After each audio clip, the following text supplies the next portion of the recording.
అవినాష్ రెడ్డికి ఏప్రిల్ 8వ తేదీ భయం పట్టుకుందా? వైఎస్ వివేకానంద రెడ్డి హత్య కేసులో YS Avinash Reddy bail April 8వ తేదీన రద్దు కాబోతోందా?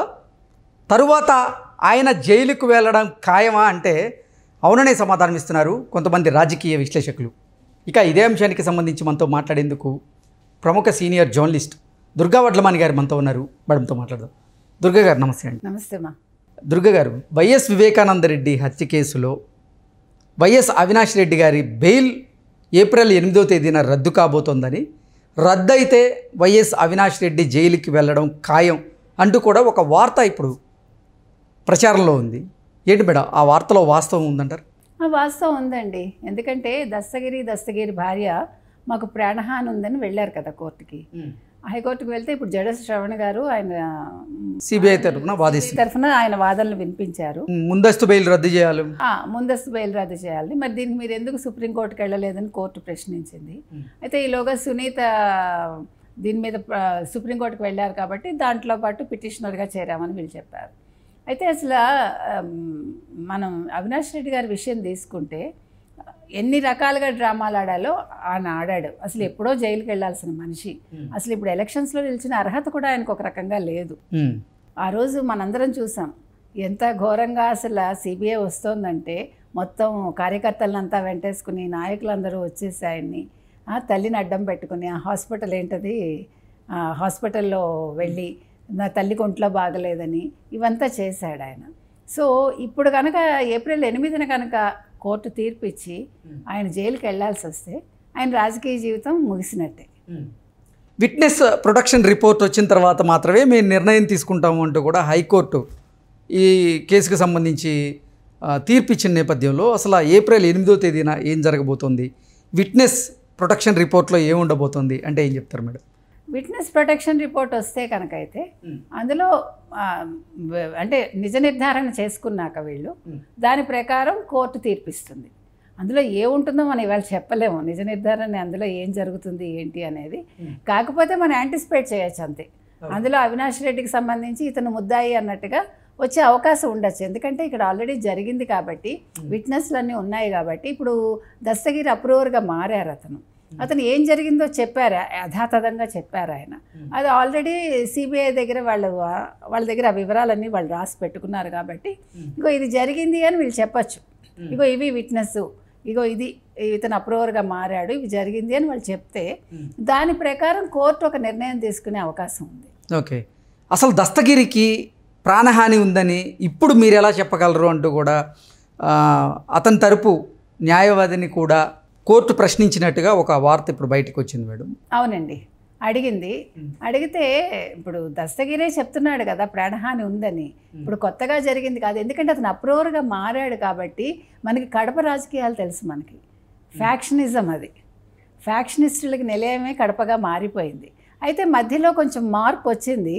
మళ్ళీ ఈ జగన్మోహన్ రెడ్డి గారు వచ్చాక ఇప్పుడు ఈ కడప రాజకీయాలకంటే ఈ ఫ్యాక్షనిజానికి ఒక తెర లేచింది.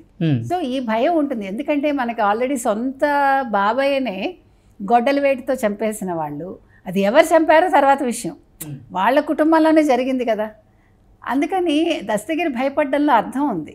సో ఇది కోర్టు గుర్తించినట్టే ఉంది. అందుకనే 8వ తారీఖుకి కోర్టు తీర్పు చెప్తాను అని చెప్తుంది. అదేంటది విట్నెస్ ప్రొటెక్షన్ రిపోర్ట్ వచ్చిన తర్వాత ప్రొటెక్షన్ రిపోర్ట్ వచ్చాక తీర్పు చెప్తానని చెప్పింది.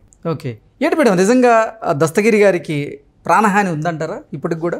అంటే ఎన్నికల కోడ్ అమల్లో ఉంది కదా ఇప్పుడు. ఏమండి, ఎన్నికల కోడ్ అమల్లో ఉంటేనే ఇన్ని అరాచకాలు ఆంధ్ర రాష్ట్రంలో జరుగుతున్నాయి. ఒక పక్క వాలంటీర్స్ వ్యవస్థ మీదే మనం చూస్తున్నాము. ఎన్ని రకాల కథనాలు, ఎన్ని రకాల నాటకాలు, డ్రామాలు. ఇవాళ నిన్న 85 ఏళ్ళ వృద్ధుల్ని మిట్ట మధ్యాహ్నం ఎండలో గ్రామ సచివాలయాలకు తీసుకెళ్ళి మంచం మీద ఎవడన్నా పట్టుకెళ్తాడండి? ఒక గొడుగు పెట్టి నువ్వు అంతగా అయితే ఆటోలో తీసుకెళ్ళు, నిజంగా నువ్వు చూపించదలుచుకుంటే. అంటే ఇది ఒక డ్రామా కదా. ఒక లేవలేని వృద్ధుడిని నువ్వెందుకు తీసుకొస్తున్నావు? ఏం చెప్పింది కోర్టు? లేవలేని వృద్ధుల్ని తీసుకురమ్మని చెప్పలేదు. సాధ్యమైనంత బట్టికి వీలైన వాళ్ళని గ్రామ సచివాలయాలకి రమ్మంది. లేదంటే ప్రభుత్వ ఉద్యోగులు వెళ్ళి ఇంటికి వెళ్ళి పంపిణీ చేయమంది. లేదు ఆన్లైన్లో వేయమంది. ఆన్లైన్లో వేయలేరండి. మన ఏ యుగంలో ఉన్నాం మనం? 2020 దాటిపోయాం మనం.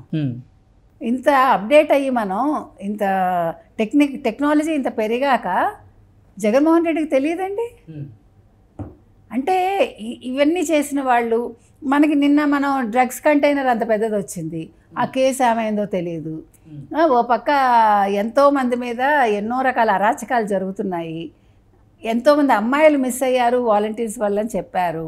సరే, ఇవన్నీ నిజాలు అబద్ధాలు పక్కకి పెడితే ఇప్పుడు ఆంధ్రప్రదేశ్ అయితే చాలా అల్లకల్లోలంగానే ఉంది కదా రాజకీయంగా కానీ ఏ రకంగా చూసుకున్నా. మరి ఒక దస్తగిరి అనేవాడి ప్రాణానికి హాని ఉండకపోతే ఏం జరుగుతుందండి అక్కడ? సొంత బాబాయినే కాపాడుకోలేకపోయారు. ఇప్పుడు బాబాయ్తో కూడా ఉన్న వ్యక్తే కదా ఆ ఎర్రగంగిరెడ్డి కానీ దస్తగిరి కానీ. బాబాయ్ ప్రాణాన్ని కాపాడగలిగారు ఎవరైనా? పక్కనున్న వాళ్ళే పొడి చేశారు. సో ఎప్పుడు కూడా పక్కనున్న వాళ్ళే చేస్తారండి. కాబట్టి దస్తగిరి ప్రాణానికి డెఫినెట్గా హాని ఉంది. ఓకే, ఒకవేళ కనుక ఏప్రిల్ 8వ తేదీన వైఎస్ అవినాష్ రెడ్డి గారి బెయిల్ రద్దు అయితే తర్వాత సమీకరణాలు ఏ రకంగా ఉండబోతున్నాయి కడపలో అంటే ఏం చెప్తారు? ఇంకా సమీకరణాలు ఏముంది, వన్ వేనే. ఇప్పుడు ఏదో కొద్దో గొప్ప పోటీ ఉందని అనుకుంటున్నారు. ఇప్పుడు దాని మీదే కదా సొంత ఏంటి మేనమామే కదా అన్నాడు, ఏంటి అవినాష్ రెడ్డి మీద ఎందుకు నువ్వు చేస్తున్నావని. ఇక్కడ రెండు రకాలండి. ఇప్పుడు అవినాష్ రెడ్డిని ఎందుకు వ్యతిరేకిస్తున్నారు? ఆ రోజు వివేకానంద రెడ్డి ఏం చెప్పారండి అంటే, మన కుటుంబం, మన వైఎస్ జగన్మోహన్ అంటే ఈ రాజారెడ్డి కుటుంబంలో కూడా మీకు తెలుసు రెండు రకాలు ఉన్నాయి. సో మన ఫ్యామిలీ వాళ్ళే రాజకీయాల్లో ఉండాలి, పులివెందుల మనది, కావాలంటే జమ్మల మడక్కి మీరు అవినాష్ని పంపించండి, బికాజ్ బ్లడ్ వేరే కాబట్టి. మీకు అర్థమైంది కదా, అది వాళ్ళలో ఉంది. అది అందుకని ఒకవేళ అవినాష్ రెడ్డి కనుక జైలుకి వెళ్తే ఈవిడికి నల్లేరు మీద నడకే.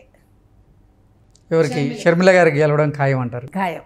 అంటే అసలు గతంలో వివేకానంద రెడ్డి హత్య కేసులో ఈటీగా ఉన్నటువంటి అవినాష్ రెడ్డి గారిని సిబిఐ అధికారులు అరెస్ట్ చేయడానికి వచ్చినప్పుడే రకరకాల డ్రామాలు జరిగినాయి, శాంతి భద్రతలకు విఘాతం కలిగే అవకాశం ఉంది అంటూ కూడా ఆ జిల్లాకు సంబంధించినటువంటి ఎస్పీ కూడా ఈ సిబిఐ వారిని ఆపినటువంటి నేపథ్యంలో ఇప్పుడు గనక బెయిల్ రద్దు అయితే పరిస్థితి ఎలా ఉండబోతోంది? ఇప్పుడు కూడా శాంతి భద్రతలకు విఘాతం కలగబోతోంది అని చెప్పి అక్కడ లోకల్గా ఉండేటువంటి ఐపీఎస్లు కానీ ఐఏఎస్లు కానీ అడ్డుకునేటువంటి ప్రయత్నం ఏదైనా చేయొచ్చా అంటే ఏం చెప్తారు? కొద్దిగా అడ్డుకోవచ్చు, కానీ నిన్నటి దెబ్బకి నిన్న 9 విధుల నుంచి తప్పించారు కదండి. సో ఒక పిసరైన భయం రావచ్చు, మనకు తెలీదు. కొద్దో గొప్ప ఈ ఐఏఎస్ ఐపీఎస్ల్లో కొద్దో గొప్ప భయం రావాలి. ఇప్పుడు ఇంకా 22 మందిది లిస్ట్ ఉంది. ఇప్పుడు పురంధేశ్వరి గారు కూడా ఇచ్చారు అని మనకు ఒక వార్త వచ్చింది. సో 30 మంది వరకు వేటు పడుతుంది. వేటు పడినప్పుడు డెఫినెట్గా వాళ్ళలో కొంచెమైనా భయం ఉండాలి కదా. ఇప్పుడు ఎవరైతే అనుకూలంగా ఉన్నారో వీళ్ళందరూ బయటకు వచ్చేసారు అనుకోండి, కరెక్ట్గా ఈ టైంలో ఇది జరగటం అనేది చాలా గొప్ప విషయం, అంటే చెప్పుకోదగ్గ పరిణామం ఇది. సో ఆ రకంగా జరిగినప్పుడు అక్కడ మీకు ఈ గొడవలు జరిగే అవకాశం తక్కువ ఉంటుంది. ఇప్పుడు వడ్డించేవాడు మనవాడైతేనే కదా సమస్య. ఇక్కడ వడ్డించేవాడు మనవాడు ఉండడప్పుడు ఎవరో వస్తారు కొత్త వాళ్ళు అర్థం చేసుకుని ఇదంతా జరిగేలోపు ఎలక్షన్స్ అయిపోతాయి. సో ఈ గొడవలు జరగడానికి ఆస్కారం తక్కువ ఉంటుంది అప్పుడు. అందుకని ముందు ఇప్పుడు వీళ్ళందరినీ, ఇంకా ఉన్న వాళ్ళందరినీ, అంటే ప్రభుత్వానికి అనుకూలంగా ఉన్న ఈ ఆఫీసర్లు ఎవరైతే ఉన్నారో ఐజీలు కానీ who ever it is, police వ్యవస్థలో కానీ ఇటు ఐఏఎస్లో నిన్ననే మనం అనుకున్న సిఎస్ని కూడా మార్చాలని, సిఎస్ని డీజీపీని ఇంకా మిగతా ఆఫీసర్ని మార్చేస్తే రాష్ట్రంలో ప్రశాంతంగా ఎన్నికలు జరుగుతాయి. ముఖ్యంగా కడప ప్రశాంతంగా ఉంటుంది. Okay madam, thank you so much.